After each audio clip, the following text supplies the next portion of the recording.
फिलहाल बढ़ेंगे अगली खबर की तरफ। सियासत के इस मौसम में फूलों की बात कम और कीचड़ की बात ज्यादा हो रही है। कभी कमल खिलाने की कोशिश होती है तो कभी आरोप लगते हैं कि जहां कमल नहीं खिला वहां कीचड़ उछाला जा रहा है।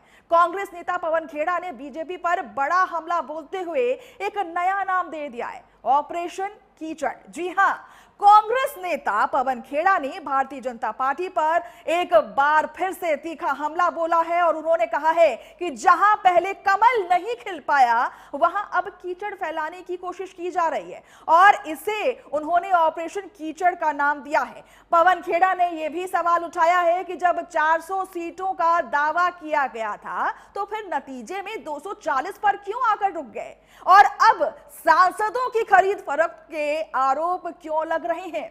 उन्होंने दावा किया है कि झारखंड और मध्य प्रदेश समेत कई राज्यों में विधायकों और सांसदों को प्रभावित करने की कोशिशें होती रही हैं। हालांकि बीजेपी की ओर से इन आरोपों को पहले भी राजनीतिक बयानबाजी बताया जाता है।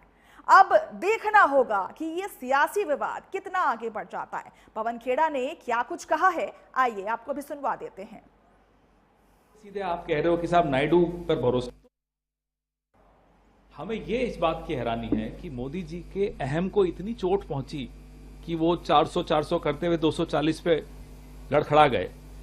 उस अहम को इतनी चोट पहुंची कि अब वो दाएं बाएं से चोरी डकैती करके अपने एमपीज खरीदे जा रहे हैं। क्यों खरीद रहे हो साहब, क्या जरूरत है? सरकार चल रही ना आपकी, या भरोसा नहीं है नायडू जी पर, या जनता दल पर भरोसा नहीं है?